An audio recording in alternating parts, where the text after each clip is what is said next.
So in AEW, everyone expected you in a match at some point, and the first Mhm. match was with QT Marshall. And I think some people maybe were nothing against QT Marshall, but some people were probably expecting you again in a bigger profile match on the card.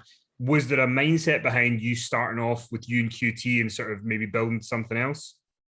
Yeah, I think so. I think the biggest thing that Tony and I are both very concerned about is the AEW audience. I've been such a WWE guy for so long. The last thing we want to do is take me and shove me into a giant title run program, brand new right off the bat, because it's like then Tony is just recycling what WWE has. My thing was building a connection with the audience, and the AEW audience is different than the WWE audience. So for me, that's why doing the commentary, which is something that I'm definitely into and want to do more of and get better at. But that was part of my goal in AEW, was to make that connection with the audience, at least through the commentary. And with QT is a guy who works very hard backstage diligently. He does a really good job of being unlikable and being a heel. But he's one of those kind of guys that it was a good first match for me to get back on what we did and how we did it. Gave him a little bit of heat with the pictures and the trash talk. And we wanted someone that the AEW audience, we want to see me sling his guts all over the place, basically. And then build that relationship with the AEW audience. So by the time I get a chance to really get in there and compete with some other AEW founding people, that it feels natural, it doesn't feel forced. I mean, it's a little bit tough to be as famous as I am, as legendary as I am for what I've done for so many years, and then basically start all over at the bottom. I'm fine with that.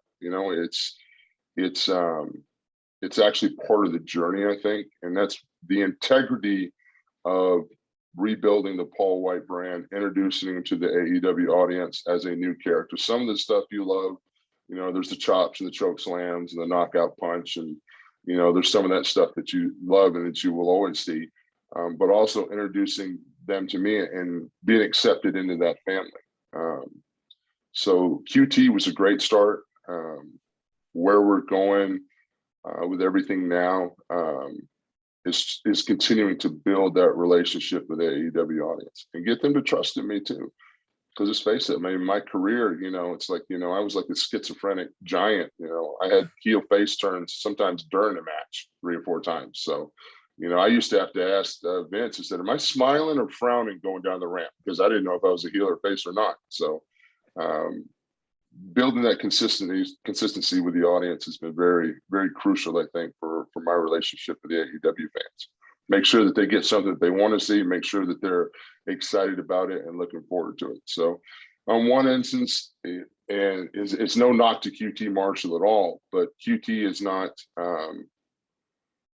going to upset the AEW fans for me starting off with him. Now, if I started off with Kenny Omega or Darby Allin or somebody like that, they might be a little bit like, hey, WTF. But this is the thing, for the first time in my career where I'm not a 7-foot enhancement talent.